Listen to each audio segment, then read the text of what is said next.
everyone, this is Educatedcollins' educated guide for Control Warlock in Arena.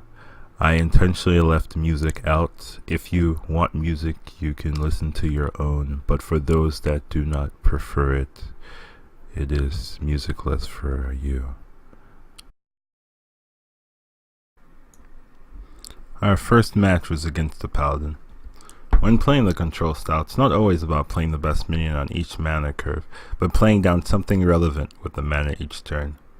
So with a hand like this, I kept the loot hoarder but tossed the rest.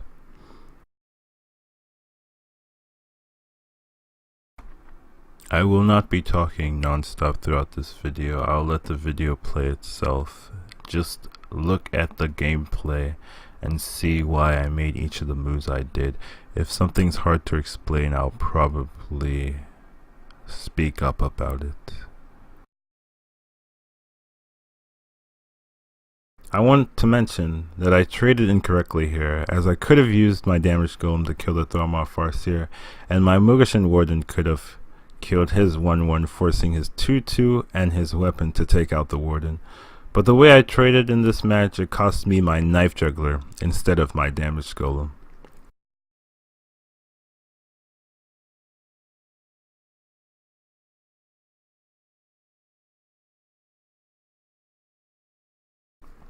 I wanted to make the Tempo Swing play with the Void Caller into Inferno, allowing me to tap this turn. I also had Hellfire as a safety net.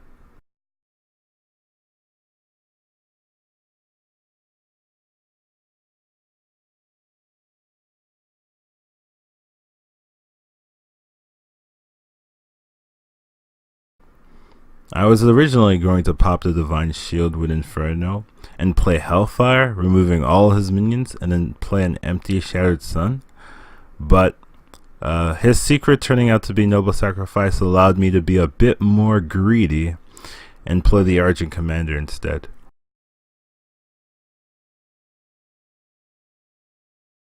This is what makes Hellfire so good in Control Warlock. The moment that he overextends, you completely punish them, and this Tempo Swing was what allowed us to win this game.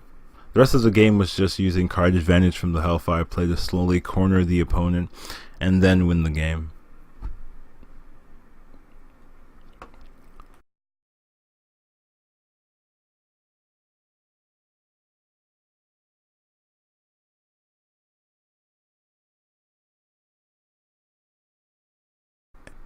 You can see the elements of control here. It's not always about winning the board, having the strongest board state every time. We have removal, we have breach, we have burst. You save them until necessary. You save them until your opponent overextends too much that your removal completely demolishes them. And that's the essence of control.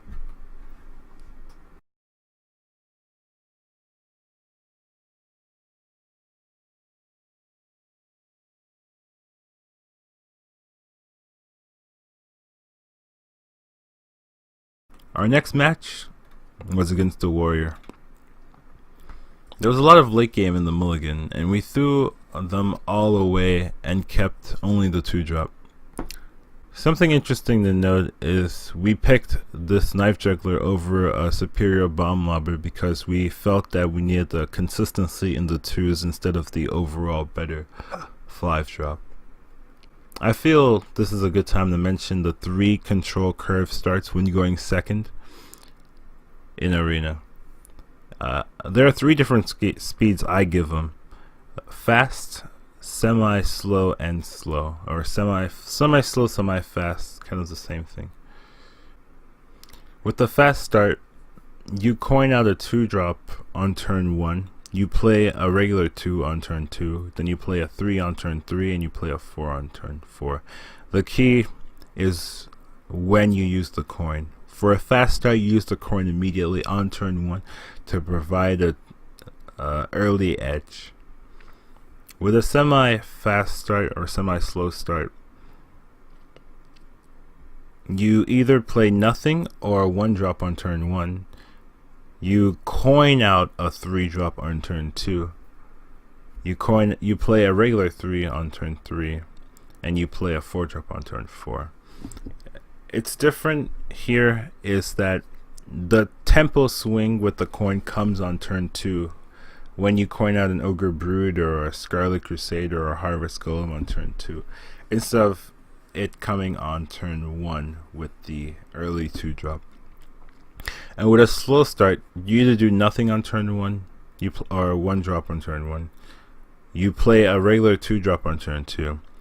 You coin out a 4-drop on turn 3, and you play another 4-drop on turn 4. So the tempo swing here comes on turn 3, where you have something like 2 Pilot Shredders or a Yeti and a Shredder.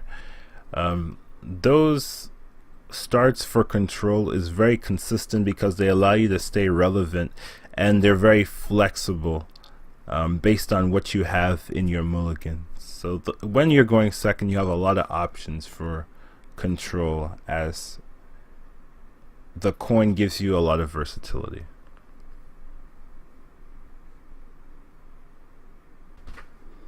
Here on turn 2, I decided to do something unusual and be a little bit greedier with my hand and save the Knife Juggler, because we had both Hellfire and Void Caller in this hand. Both of these cards are huge tempo swings, and due to having them both in my hand, I wasn't scared to take the 1 damage from the Unstable Ghoul. Luckily for him, he was able to remove both of my Void Callers, which I truly was not expecting, but since I kept my Knife Juggler, I was able to use that with the Loot Hoarder to stay relevant in the game.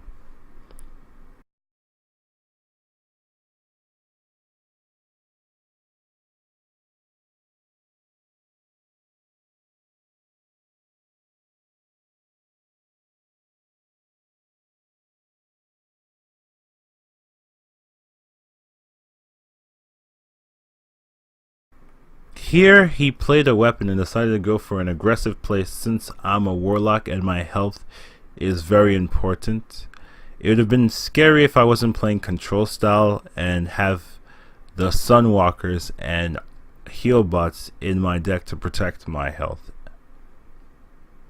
From that aggressive turn 6 play to deal 5 damage to my face, I was able to control the board through card advantage and easily win the game.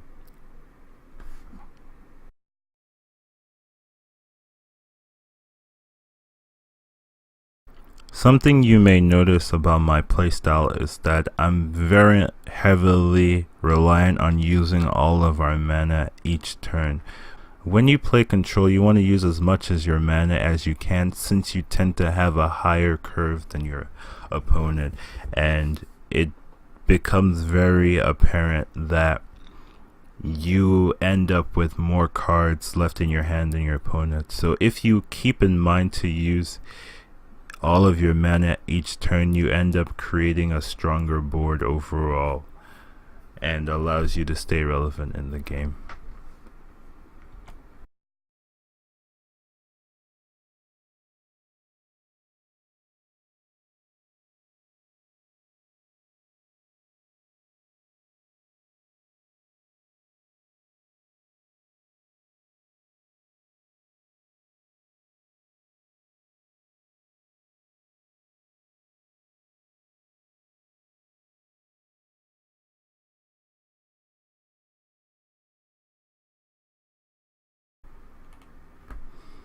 Usually with the control style, I will mulligan all of the non-2 drops, hoping to get some early cards so that I stay alive in the early game. Here I got a lot of 2 drops and turn 2 plays. I want to mention again that as long as I have something to play every turn that's relevant, it doesn't matter if I play a 2 drop on turn 3, as it still affects the board and doesn't die for free.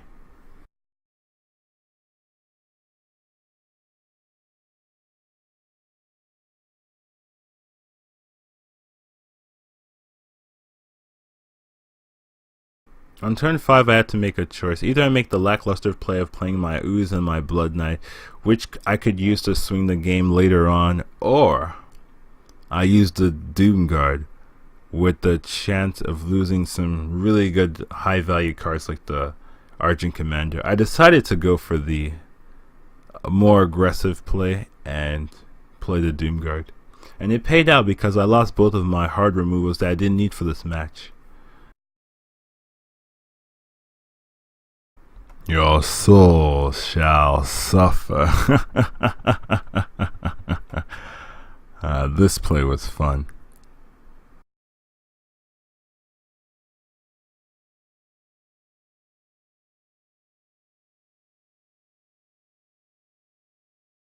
This is what makes cards like Blood Knight and Ooze really strong in Arena, because that gigantic tempo swing you get from those cards triggering can win you a lost game outright, and the cards by themselves are pretty strong alone, so even if nothing triggers, they are still great cards, and that's what makes them top tier, because at its very worst they're still really good.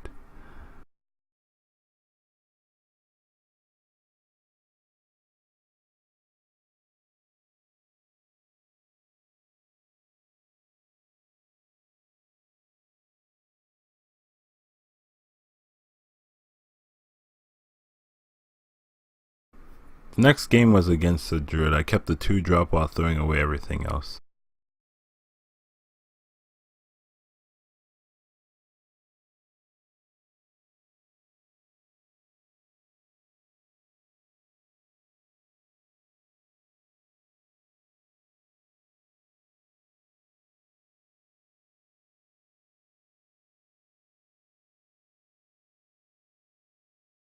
On turn 3, I wanted to take a risk and be aggressive by using the Knife Juggler and Abusive Sergeant to maybe try to pop the Divine Shield so we could kill the Anorotron without taking a loss. I valued this play because even if it missed, in order to take out the 2-1, he would have to hero power on turn 3, which was a very bad use of mana and probably not worth it.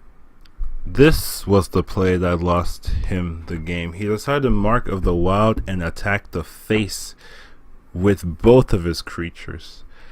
He didn't value the board state at all, and he just went man mode, foolish aggression, but man mode aggression. It was such an easy tempo swing, and the game was over after that play. This is one of the reasons why you have to consider what's the worst possible thing your opponent can do. I had a Knife Juggler out in the field, and I had a easy kill with the 3-2, so he should have considered, oh, I could trade the Knife Juggler and then the knives could kill the 4 health creature, only utilizing 1 card. But he didn't consider those options, and because he went very aggressive, he lost a lot of tempo and ended up losing the game.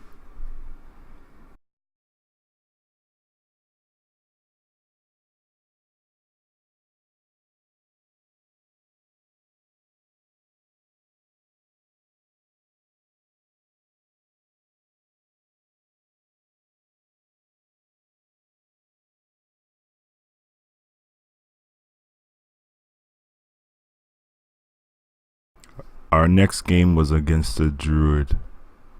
This game is a game I feel I mulliganed incorrectly. I became really greedy and forgot a core rule to keep tempo swings like Void Caller every time. The ability to play Void Caller into another demon lets you survive the early game very consistently.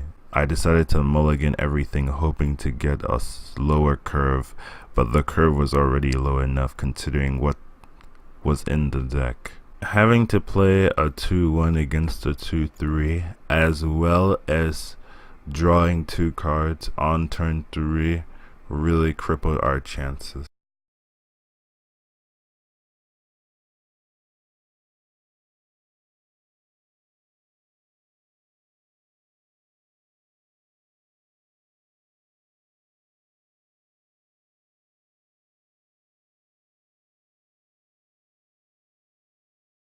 Even with luck on our side, this game was going to be an uphill battle.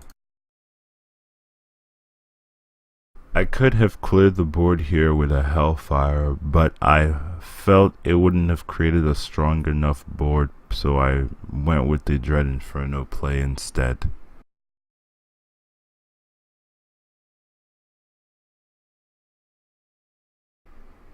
It was at this point I was really feeling desperate, so I decided to make the most aggressive play and Doomguard his 4/5. Unfortunately, I lost the heal bot, and it made this game a lot harder.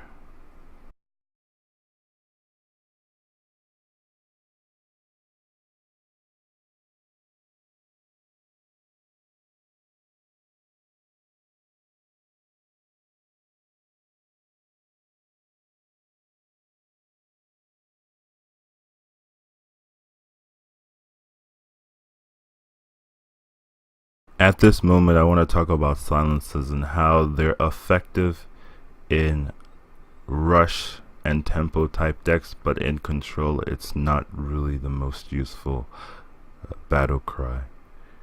Here you can see he used silence to deal an Elven Archer terms of board state, but the most important thing was the taunt remover, which let him go to my face.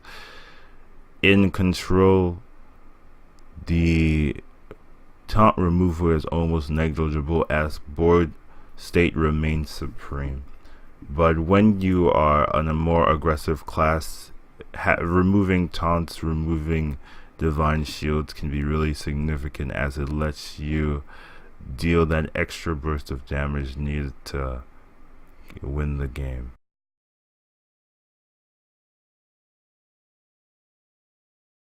Our next opponent was against a mage.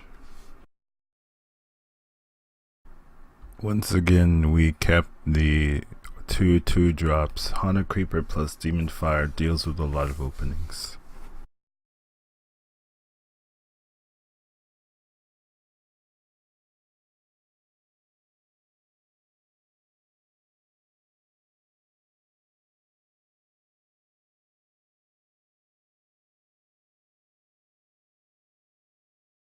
I decided not to attack with the Haunted Creeper because it would have buffed up the Torn Warrior and essentially given it charge, letting it use the attack, the enrage, effectively. Notice how the Demon Fire plus a Neurotron ended up being much better than the Pilot Shredder in this case. Keeping multiple 2s as a control allows you to deal with unexpected situations like the one we have here.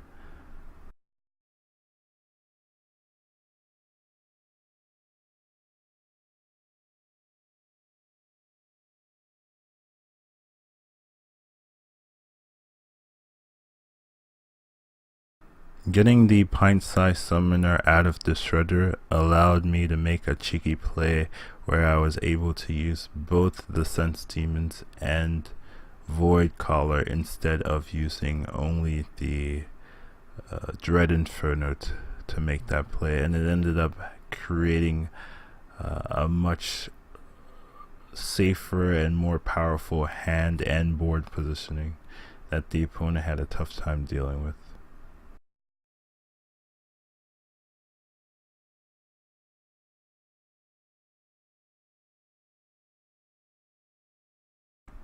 As you can see here, Hellfire was a very powerful top deck, allowing us to 3-for-1 and establish a very powerful hand advantage and board advantage. I find it interesting that the opponent decided to ping here, as we played Sense Demons a couple turns earlier.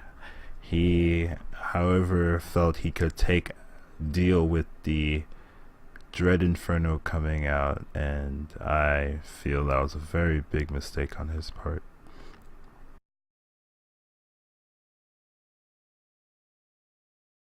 I haven't really talked about Cult Master too much, but you can see its complete dominance here. Being able to trade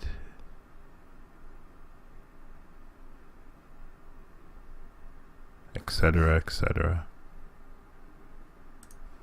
I haven't really mentioned Cult Master and how it's one of my favorite cards.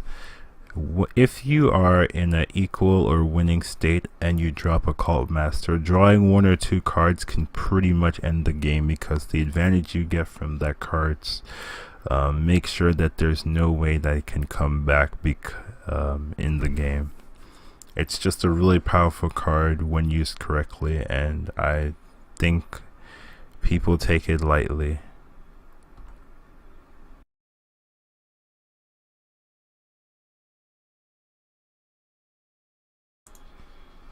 On this turn where I buffed up the Sunwalker, I actually made a mistake because I didn't consider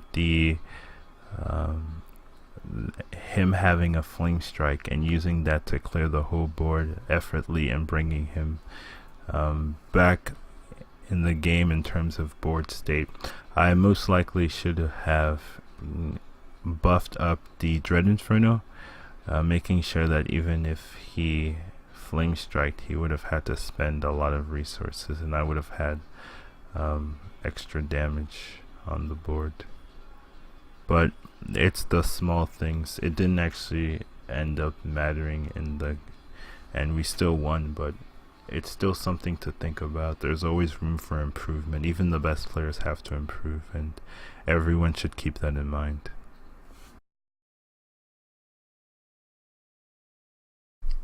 Our next match was against a Paladin. I decided to keep the 2-drop and throw away the rest. Hands like these with multiple early game drops are really strong for a control player, because it guarantees an early game dominance.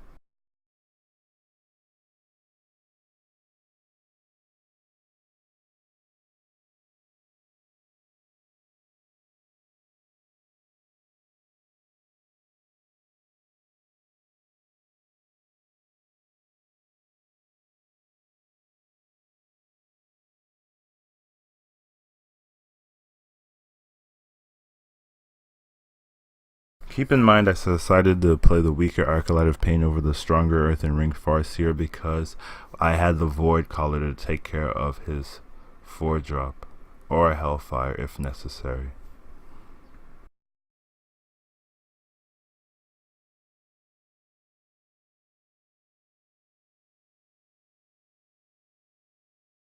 I played assuming I was going to play Void Caller next turn into a demon, but it actually turned out that the Earthen Ring Farseer would have been the better play considering the draws I had.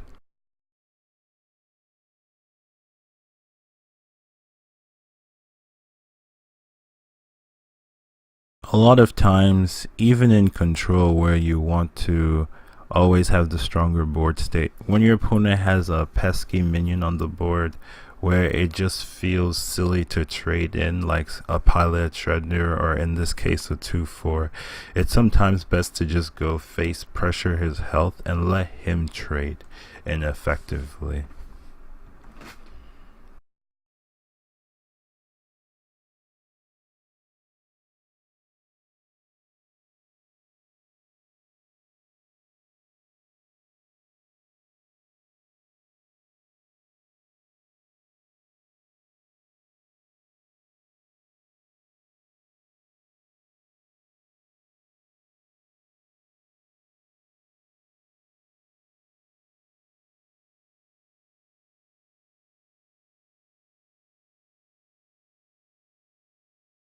Once again, always remember, you draw first before you make any plays. Maybe the thing you draw can completely change what you thought you were going to do on that turn.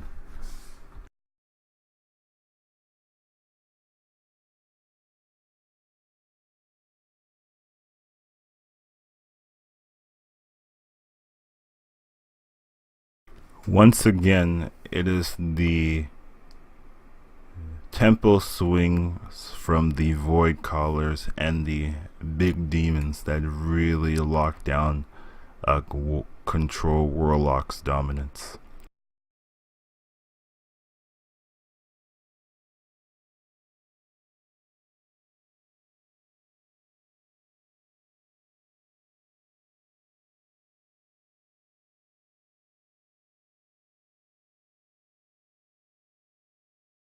This next match was against a Warlock. Mirror matches I truly believe to be a test of skill. You guys both have the same class cards to play around. You guys both have the same crazy structure of arena drafting, and it's really fun when I get to fight opponents of the same class. I decided to keep the 2 playable drops because I'm going second and I wanted to use a fast start.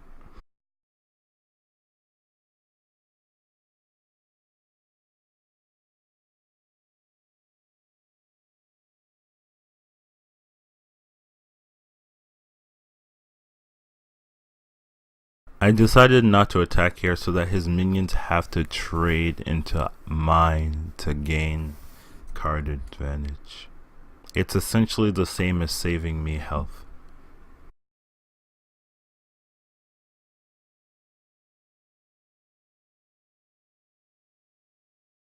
Keep in mind that Hellfire usually does more than 2 for 1. It's a really effective card.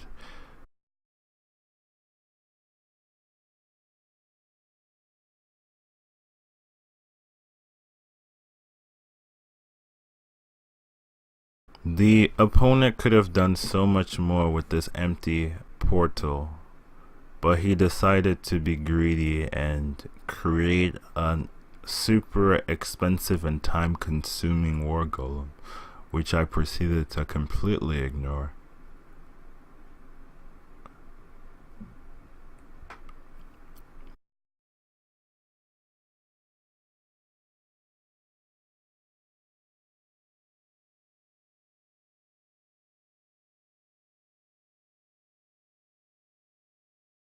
Now that I have the tempo lead, he had to start spending his super expensive war golem to take out much smaller minions, and this is one of the reasons why I do not play big pointless cards with like war golem that can't completely swing a tempo game. Force Tank Max has that divine shield that lets you really swing a game, but other than those cards with really good or tanky effects, just empty basic cards like War Golem does not do enough.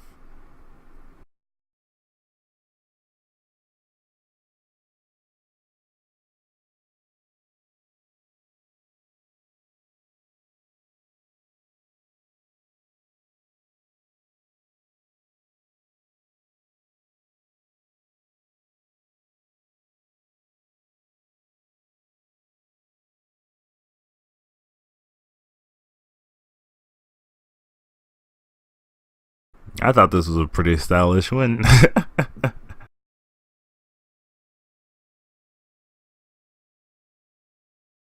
Our next game was against the Rogue here. I decided to keep the 2-2 plays, continuing the trend of a fast start. Haunter Creeper plus Demon Fire lets you deal with a lot of openings.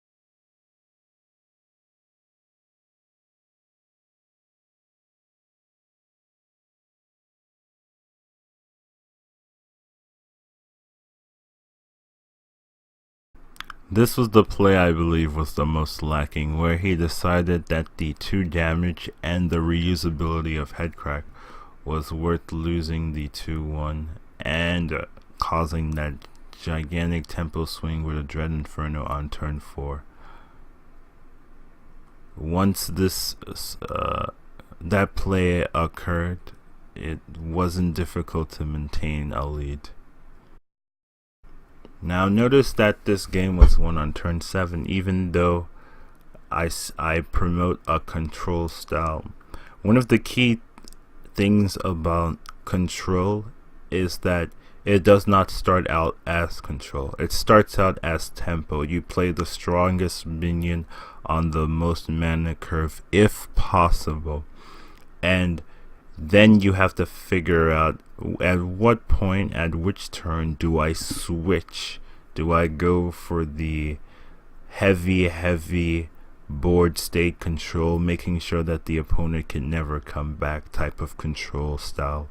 But keep in mind, at the very beginning, it is all tempo. You play the strongest possible plays on every turn in the early game until you switch mentalities, and you make sure that you start playing around every single removal, every single way for your opponent to claw back. And that is the difference between a full tempo player and arena control player. Here, like always, I kept the double 2 drops just to have a nice start. Once again, I played the weaker Arclight of Pain over the stronger Heal or Blood Knight because those cards have extra uses, and I was looking for a Void Caller target by dropping the Arclight of Pain.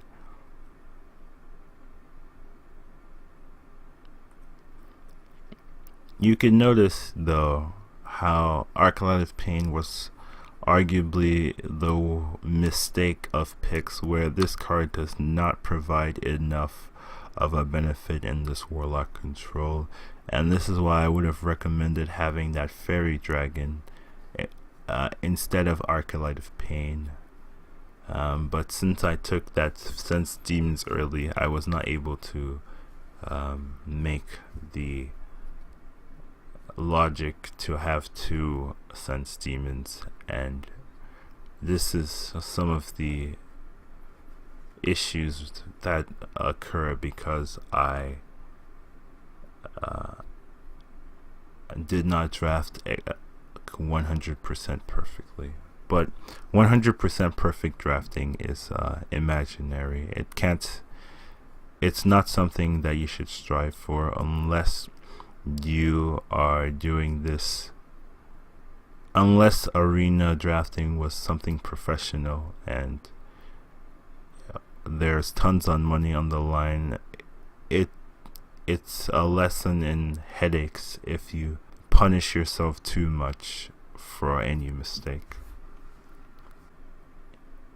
Even though I'm considered an infinite arena player, I still learn during my games, and I'm able to make better plays because I always want to be learning how to improve, and it's some of the reasons why I can achieve consistent success even during a changing meta. It's just because I never forget to keep improving, and I think I think that's a good mindset for any gamer, any person in the world. Just never stop improving, and if something isn't working, just find the answer, find the mechanics that lie behind it. On turn 3, I decided to play the Sense Demons instead of the Haunted Creeper because I felt that the guaranteed demon from Void Caller was worth more than the Haunted Creeper on the field currently.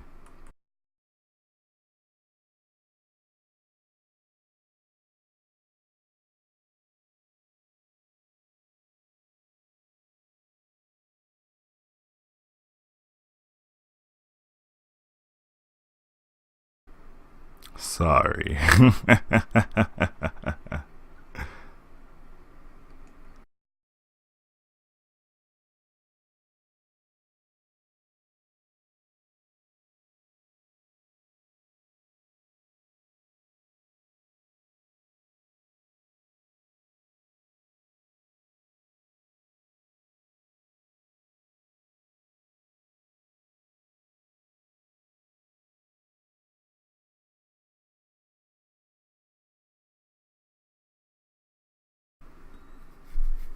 This next turn was a tough turn, but I wanted to create the strongest board to threaten his life since he had me very low. I wanted to make him scared, so I decided to let the Void Caller die, bringing in a fresh one.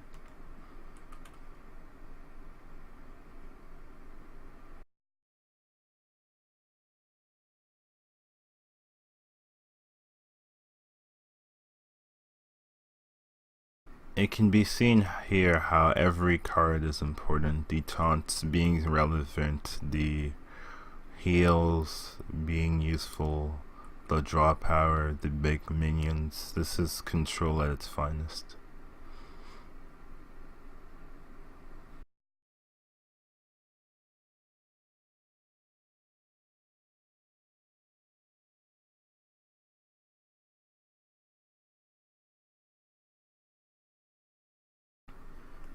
Once you get higher up, you can clearly start seeing where card class outshines even good decks, and you start to see at the current meta a lot of paladins, a lot of mages, a lot of rogues.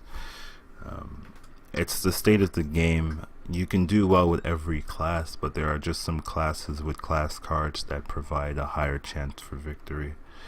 I don't recommend, if you are a skilled player, to rely on those classes, but they can make starting the game easier when you are still learning.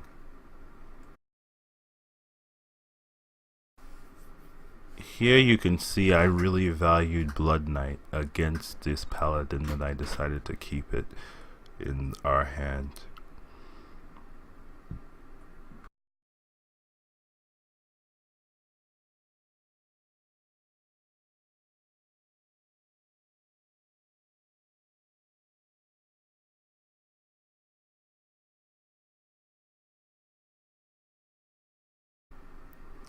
Here you can see that the decision to keep the Blood Knight in our opening hand caused a really nice swing for our side in the game.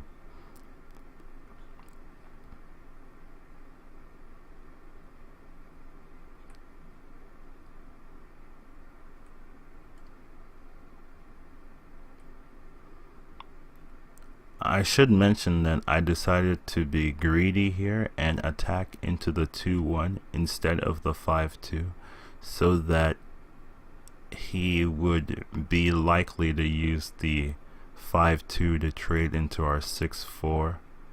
Unfortunately, I didn't really consider the cards True Silver, Hammer, and Blessing of Kings, and I probably should have made safer play.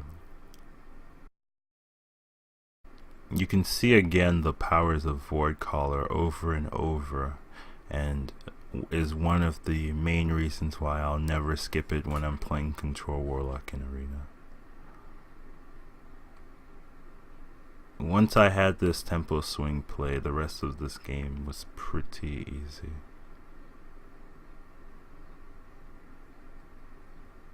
You can see again how I won really quick even with the control mentality.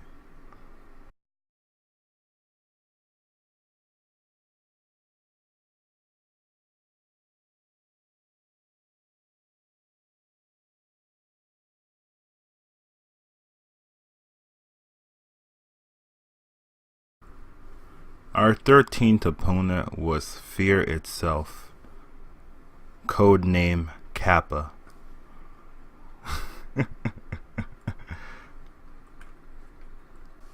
You can see the control style dictating itself as I kept 3 2-drops in a starting hand.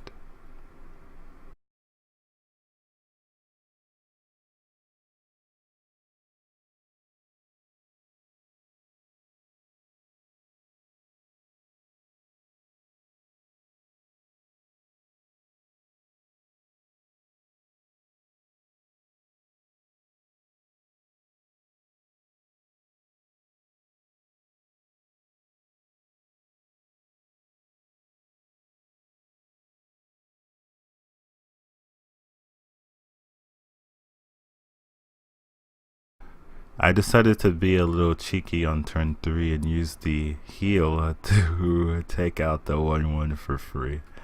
I still consider it a great play. I got very lucky here as none of the cards got killed by the Blast Mage. I decided to be greedy and use the Abusive instead of the much smarter Annoyotron. Even with the Abusive buff, I still ended up having to trade everything.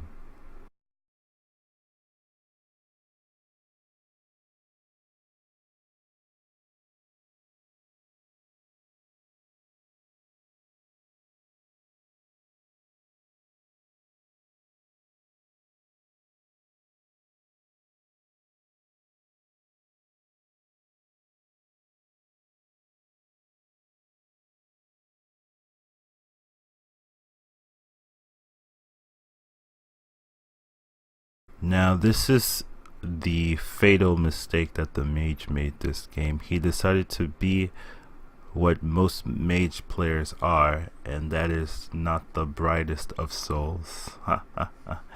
And decided to go for a greedy kill instead of the more logical equal trade when that card has a really bad drawback, and it really cost him this match.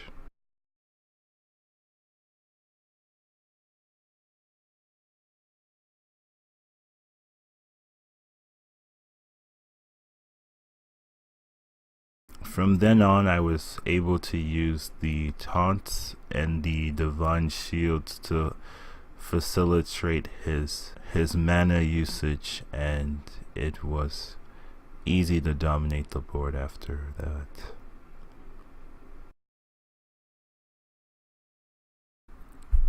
A side note, when playing against high win mages, you have to be aware of all the game swinging cards that they possess. In the early game, Frostbolt, Flame Cannon. In the mid game, they have Fireball, Polymorph. Blast Mage has been really effective. They have Unstable Portal. In the late game, they have Flame Cannon, they have Pyroblast, any legendaries, you know. So when you're playing against mage, just be aware of each turn what's the best thing they can do and how to play around it. And it's very helpful for taking them down.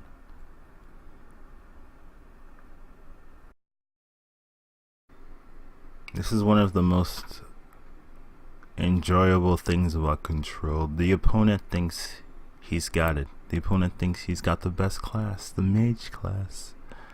But no, his soul shall suffer. I win this one. It's the little things that make life worth living.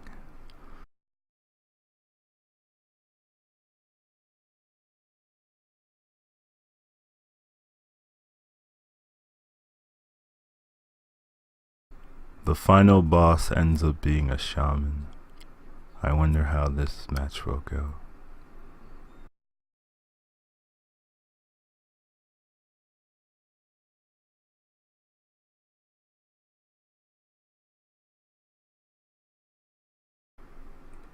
I coined out the harvest first for multiple reasons. One, to play around the 2/3 weapon, the axe, and another thing is to utilize the Haunted Creeper's ability with the knife juggler for some fun results.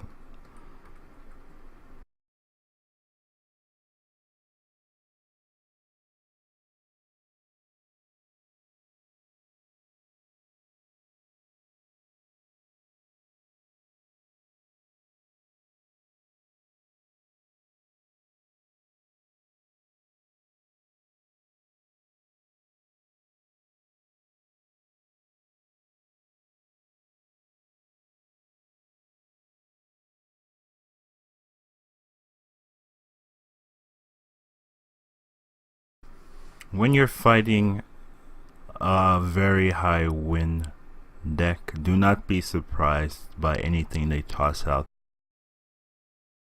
There's a reason why this deck is where it's at, so Don't ever complain. Just understand that's the name of the game and the power of its strength. Another thing to keep in mind is that the very best players, they are very smart, and they may make plays confusing to you but completely rational to them. So you have to adopt their mindset. What possible card could they have that would make them play in such a confusing manner?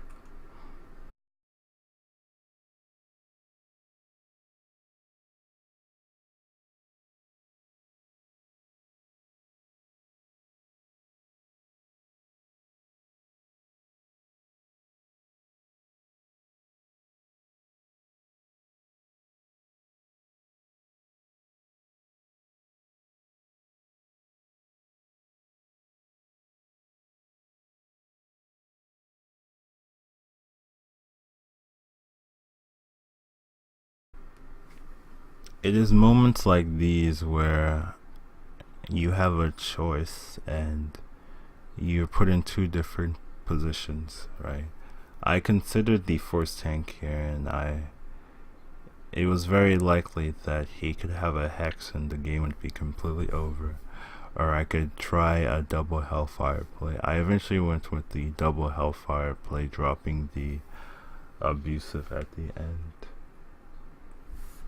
And I'd stick to it as it was the best play.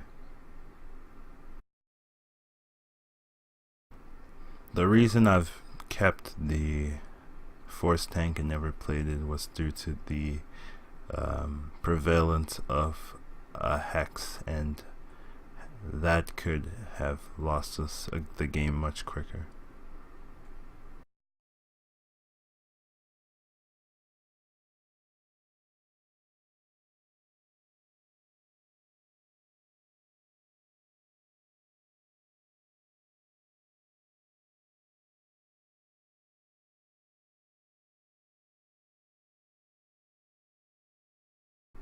It's always the case that when you play an ooze, a weapon comes to turn afterwards. This is really important for this specific match though.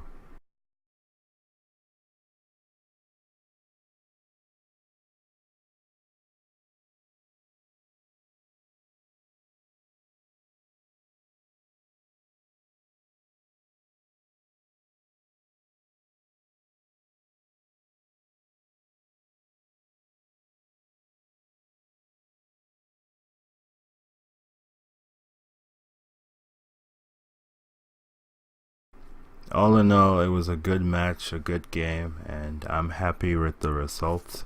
Never let results dictate your mood. If you think of games as a learning tool, a learning aspect, and how to get consistently better, then any result is a good one, because the core goal is to learn, not to make money, not to be the best. And I think it's a very healthy approach and a very healthy style of living. I wish you guys the best. I made this for a Reddit guide that I've been working on for a long time now. I feel more videos like these need to be out there in the world, and I had the means to do it, so I spent a lot of extra time away from my stream to get this video out. I hope you guys enjoyed. I hope you guys have a great day, and I hope you guys, if you like the content, stick around. If you don't, tell me why, so I can learn and I can improve. If you guys have extra time to watch more videos, I have a lot of good ones lying around. I recommend either the previous video on the left or an educated video on the right. Have a good day, guys.